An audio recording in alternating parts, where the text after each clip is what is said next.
to The Book of Life, a show about Jewish books, music, film, and web. I'm Heidi Estrin. The Book of Life is a podcast service of the Feldman Library at Congregation B'nai Israel in Boca Raton, Florida. Additional support comes from the Association of Jewish Libraries. Sheri Sinykin's first picture book is Zayde Comes to Live, illustrated by Christina Swarner. She's off to a great start. The book won a Sidney Taylor Honor and a Parents' Choice Recommended Award. I first encountered this book in the Peachtree Publishing booth at the American Library Association annual convention, and it was so touching that I stood there on the show floor and cried. The writing is so natural, and Christina Swarner's dreamy artwork is a perfect match for it. I bet when you read it, you'll cry too. But before you get out the tissues, listen to this interview with Sheri Sinykin.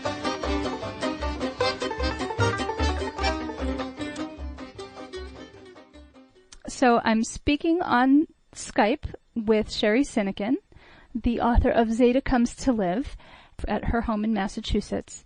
Sheri, describe the story of Zayde Comes to Live for those who haven't read it. My character, Rachel's grandfather, whom she calls Zayde, comes to live with her family, and Rachel knows that it's because he's dying. And she has concerns about what this means and where he will go, especially after her friend Megan says if he believes in Jesus, he'll go to heaven. And her friend Hakeem says if he believes in Allah, he will go to paradise. And Rachel knows that they're Jewish and they don't believe in either. So the story is about her pursuit of what that means for Zayde, what dying means on a physical level and on a spiritual level. And she wants to come to some peace about that. Why address it from a Jewish perspective in particular? It's obviously it mentions other religions, but it's not a non-denominational comparative religion thing. It's definitely a Jewish book. Right. Part of the inspiration of this book came from a hospice rabbi who spoke at a brunch I attended some years ago. And in his opinion and experience, Jewish patients have a much more difficult time approaching death in hospice than other patients. And his explanation for that is that Jewish patients focus on doing mitzvah, the here and now, and we rarely, if ever, talk about the hereafter. Certainly not doing mitzvah for the reward of getting someplace. And so that was one seed of this story, and I thought to myself, I wonder if Jewish children knew at a much younger age what our religion believes, if they might derive some comfort of that when they're approaching death themselves. And then I've worked as a hospice volunteer, and the Zayde character himself was inspired by a patient I had who basically lived in a sleeper chair, and his whole world had been reduced to what he could see outside his window. And he was hooked to an oxygen machine 24/7.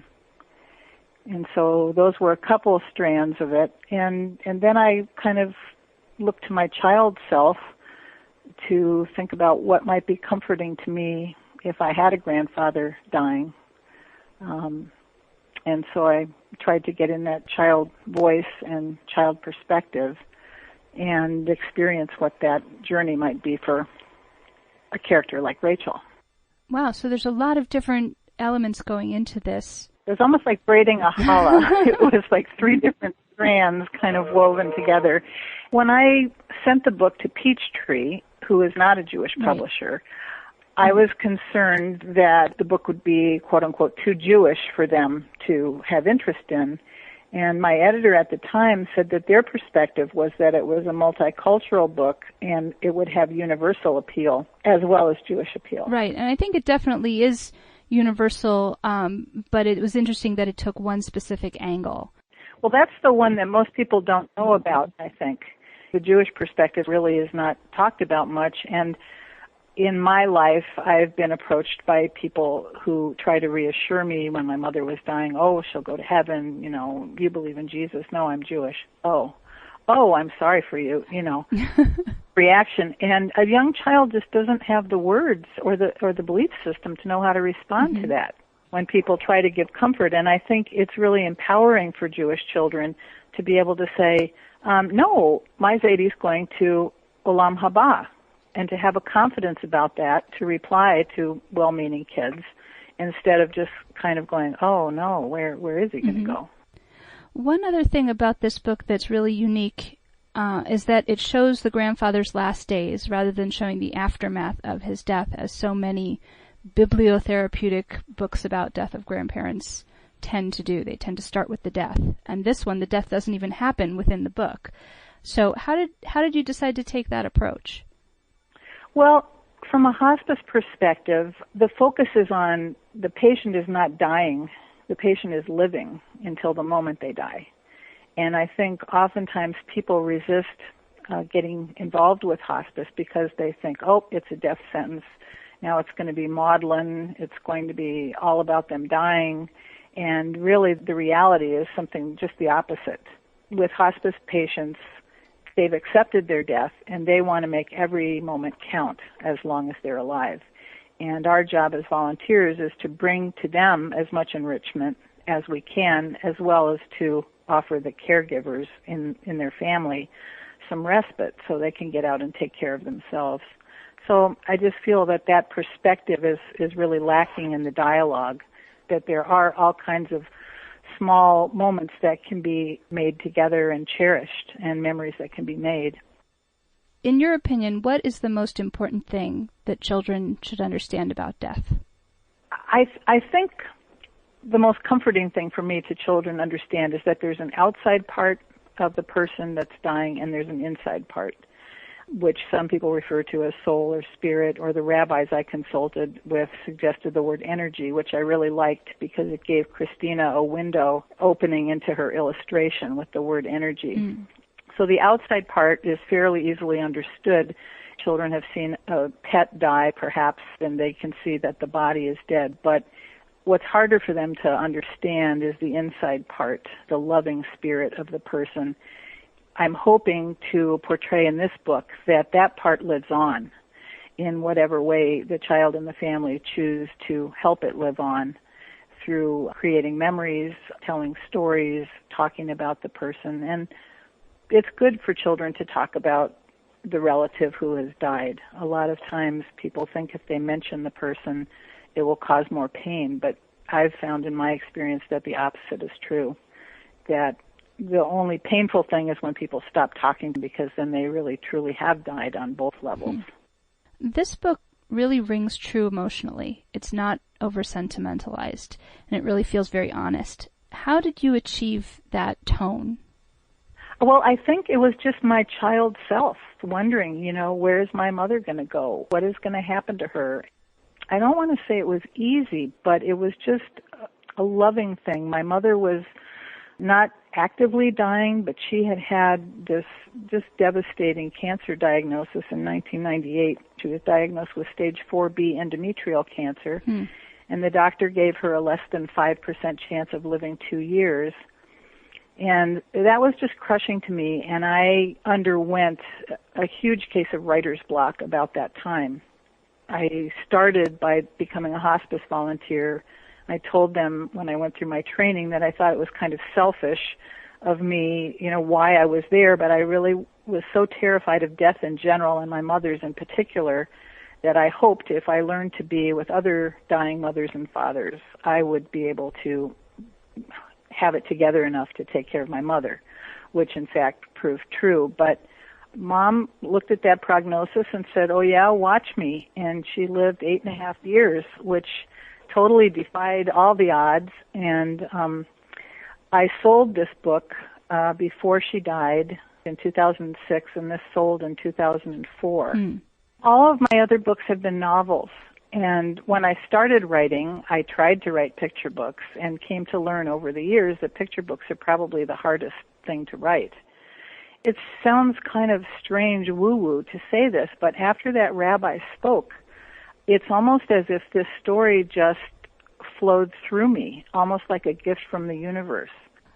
So what question do you wish interviewers would ask you that nobody ever asks you? I was asked the question why I chose the word Zayde as opposed to Grandpa, and I thought that was an interesting question. But I've been asked it now, so I don't know if you would want to. Well, go ahead and tell me. I'm curious. Well, my paternal grandparents were Ashkenazi immigrant Jews from Russia and Austria, and they would often talk Yiddish, especially when they didn't want us to understand them. And I did not call that grandfather Zayde. We called him Pop. But when he talked about my friend's grandfather, he would say, so-and-so Zayde, and he would just kind of throw that word about, and I just loved the sound of it. I loved the way it rolled off his tongue. And I like the fact that non-Jewish readers will find the name mysterious, perhaps, and curious, and that Jewish readers, it will be like an MOT joke. You know what I mean? Is they'll know. Right. Member of the tribe joke. Mm-hmm. Yeah, there's something for them in that book. And to me, just the way I imagined him in my mind, that's who he was. He wasn't a grandpa or a pop. Oh, one other thing I wanted to mention is I think it's unusual for a writer to want to do readings of the picture book to adults rather than children. And I've made a conscious decision to present this book to adult audiences with my PowerPoint presentation, which is called Good Grief, How to Talk to Your Child About Death. And the first part of the presentation, I talk about how I came to write about death. The middle part, I talk about what I've learned through my own grief recovery and research for my critical thesis and the writing of these books. And then the last part, I do a reading of the picture book. And my feeling is that it would not be my place to introduce this subject to children that I don't know. Mm-hmm. And so I think Peachtree concurs that it makes sense to present it for adults so that they can present it when the child is ready in their estimation for that conversation. Right, absolutely. It's such a sensitive topic. Right. So that's something a little different. Well, Sheri Sinykin, thanks so much for speaking with us. Thank you for the opportunity, Heidi. I'm glad to talk about Zayde with you, and I hope that it'll find its way into the hands of parents and children who can benefit from it.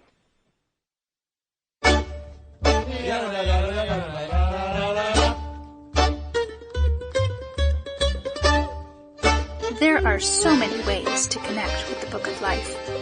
Fan us at facebook.com/Book of Life Podcast. Follow us at twitter.com/Book of Life Pod. Email us at bookoflifepodcast@gmail.com or leave us a voicemail at 561-206-2473.